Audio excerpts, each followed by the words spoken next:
pero fue así. Entonces, ¿qué es lo que pasa? Dios dice que Noé tiene que crear un arca y que en esa arca tiene que meter a todos los animales para que son los que se salvarán. Él, su familia y todos los animales, todos en el arca. ¿Vale? A veces la gente se lo toma un poco cachondeo, pero todo esto se puede analizar de forma científica y comprobar si es posible o no. ¿Es posible que todos los animales entraran en el arca? Vamos a ver, las dimensiones del arca corresponden a un navío de cierto tonelaje, más de 20.000 toneladas, es decir, la capacidad de 8 trenes de mercancías con 65 vagones cada uno. Teniendo en cuenta que 2 trenes de este tipo bastan para transportar casi 30.000 animales del tamaño medio de una oveja, se comprende que el arca podía contener un estupendo zoológico. Bueno, pues esto ya no hace tanta gracia a mucha gente, ¿no? Cuando se analizan las características del arca y se ve que ahí se podría haber metido a muchos animales. Construcción del arca, guiada por Dios, según las órdenes de Dios. Y vamos a seguir si todo esto era posible. Nos dice, sabemos que muchos animales y plantas distintas a las de hoy existieron antes. Esto lo podemos ver en el registro fósil. Y también sabemos que muchos de los que existen hoy no existieron antes, ¿vale? Ya vimos que muchos fósiles de antes no existen en la actualidad, se extinguieron, y también sabemos que muchas especies de ahora no están en el registro fósil. Pero se sospecha que ahora hay más especies que antes, pero tampoco podemos saber con exactitud, ¿eh? Como en los humanos existen distintas razas, los animales también tienen distintas razas, esto lo sabemos. Muy probablemente a nivel de especies hay más variedades ahora que las que se conservaron en el arca. El número y variedad de especies puede aumentar por efecto de la influencia del clima, la alimentación o los cruzamientos entre razas a través de procesos como selección natural, mutación, etc. Y vamos a hablar un poco de este tema porque ahora pensamos que, claro, si tuviéramos que salvar todos los animales que existen ahora mismo hoy en día en un arca, sería complicado, ¿no? Hay muchos diferentes tipos de animales. Ya solo si cogemos distintos tipos de perros, hay un montón, ¿no? Muchas razas de perros, muchas razas de gatos, muchas razas de todo. Pero esto no fue lo que pasó. Noé no metió en el arca todo tipo de razas, sino que puso a los principales, ¿vale? Sabemos que los perros pueden tener distintas razas, pueden ser diferentes, pero siempre serán perros, ¿no? El perro no se convierte en un gato, como dicen los evolucionistas. Y las razas de perros se van creando de diferente manera, mecanismos que sí que podrían ser los que nos hablan los evolucionistas, selección natural, mutación, etc., pero siempre seguirán siendo el mismo animal. Entonces, no hace falta, para salvar a todos los perros de todo tipo de razas, ponerlos a todos dentro del arca, sino los 2 principales y que más adelante se van a cruzar entre razas, diferentes mecanismos, y van a salir todos los demás. Bueno, en este punto de vista podemos ver que sí que es posible entonces que los animales entraran en el arca. Nos dice aquí, la especie es un término creado por el hombre difícil de definir. Nos dice Wikipedia, la determinación de los límites de una especie es puramente subjetiva y por tanto expuesta a las modalidades de la interpretación personal. Y esto es lo que pasa, ¿no? Cuando se intentan clasificar animales de igual raza, igual especie, muchas veces lo hacemos, o lo hacen los científicos, un poco a ojo. No es una ciencia exacta, ¿vale? Es decir, la traducción de especie en la Biblia podría no ser la más adecuada, sino que quizás se estuviera refiriendo, lo más probable, a orden, familia, en inglés kind, que sí que definiría lo que es un animal, pero no todas sus especies, sus razas, ¿vale? Por ejemplo, aquí tenemos un gráfico que lo explicaría esto. Vamos a ver, dice, los seres vivos actuales son el resultado de un proceso de variación a partir de los ejemplares originalmente creados y también de diferentes factores de extinción entre los que destaca el diluvio. el conjunto de seres vivos, actuales o extintos que tienen sus raíces en cada uno de los originalmente creados, conforma un baramín. En los baramines representados en la figura, las relaciones entre las diferentes ramas de variación son ficticias. Bueno, no sabemos con exactitud los caminos que siguieron los seres creados originalmente hasta llegar a los actuales. Bueno, no sabemos exactamente cómo de los humanos pueden acabar en los factores que, por ejemplo, dos personas pueden acabar desencadenando en diferentes razas, pero sabemos que las razas humanas, las diferentes personas que pueden vivir en diferentes partes del mundo siguen siendo humanos, no se han transformado en otra especie. O sea que con este objetivo, desde este punto de vista, claro, Noé se puede salvar, no necesita salvar a todo tipo de humanos de todas partes del mundo, porque siguen siendo humanos.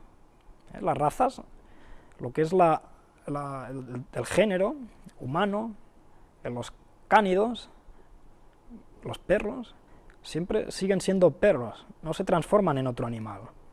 Lo que sí que se transforman o cambian o difieren en razas o especies. Esto sí que lo creemos los creacionistas. Esto pasa y no hay duda.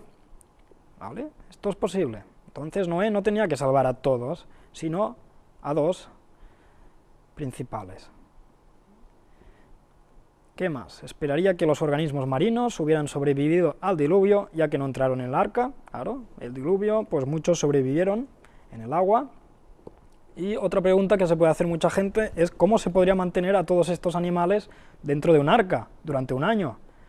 Claro, meter tantos animales un año dentro de un arca es difícil, pero bueno, hay varias explicaciones. Por ejemplo, podrían haber hibernado, o ya sabemos que la introducción de los animales en el arca fue por mandato divino, ¿vale? No fue Noé que empezó a perseguir a todos los animales y intentando hacer que todos entraran, sino que fue Dios que los condujo hacia dentro del arca.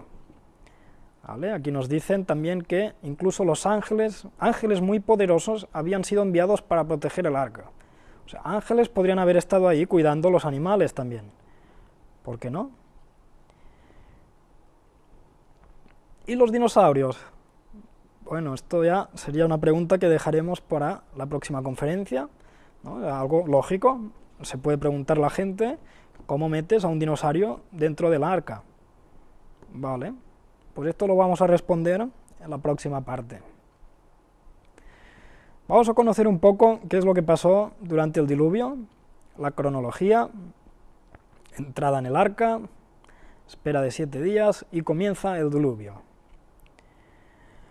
Nos dice aquí, con fechas muy concretas, el año 600 de la vida de Noé. En aquel día fueron rotas todas las fuentes del grande abismo y las cataratas de los cielos fueron abiertas, y se cerraron las fuentes del abismo, y la lluvia de los cielos fue detenida. Esto ya es el final, pero aquí ya nos habla de varias partes en que se podría haber encontrado esa agua. Ahora pasaremos a esto. Tenemos subida de las aguas, 40 días, incluidos en los 150 días, crecimiento de las aguas, disminución de las aguas, todo esto explicado en la Biblia.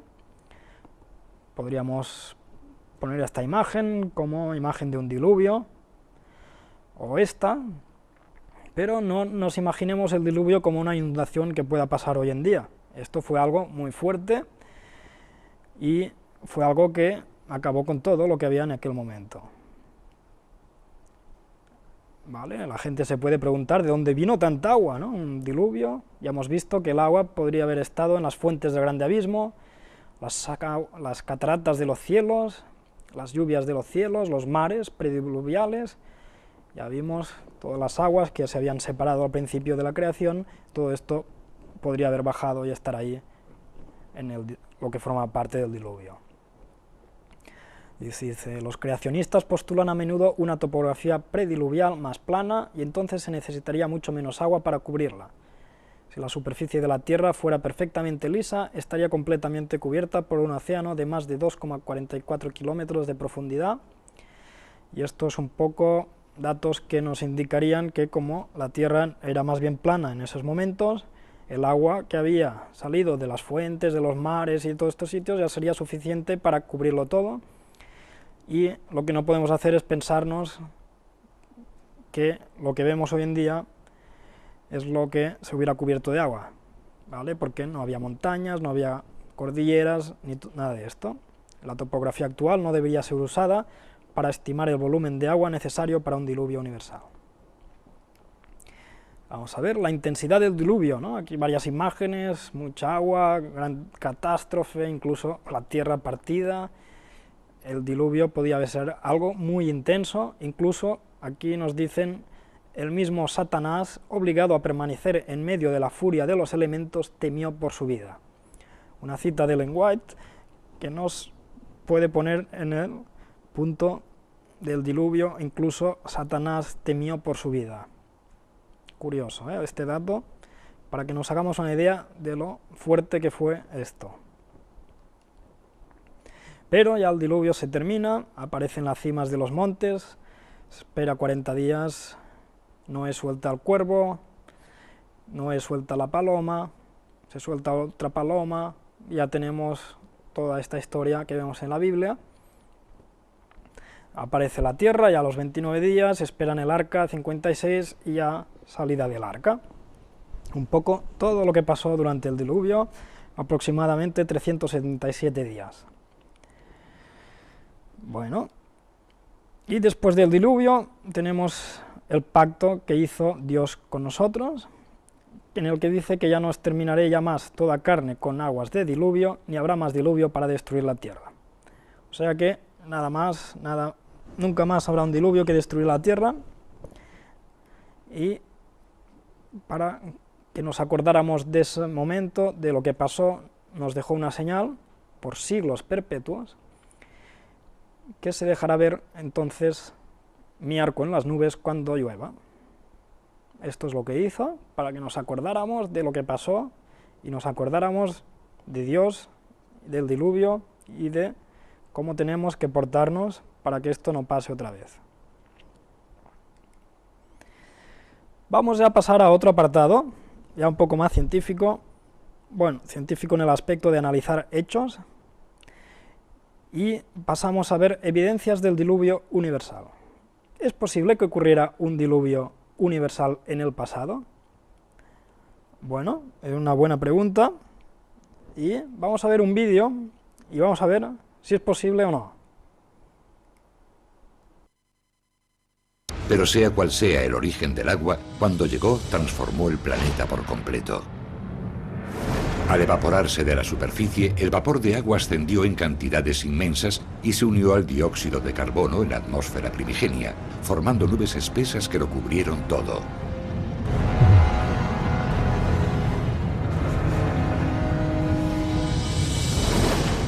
Esta condensación desencadenaría el mayor diluvio que ha sufrido la Tierra. Llovió durante millones y millones y millones de años. El resultado fue un mundo acuático. Más del 90% de su superficie se había convertido en un inmenso océano. Bueno, ¿os acordáis de los vídeos que habíamos visto en la primera conferencia?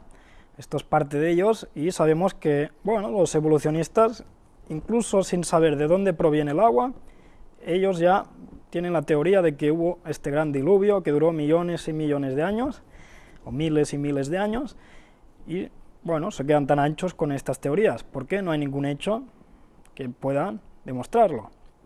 Pero bueno, ya vimos que la teoría de la evolución plantea dudas importantes como esta, pero si ellos lo creen, porque nosotros no podemos tener una teoría que además está basada en hechos, como ahora veremos.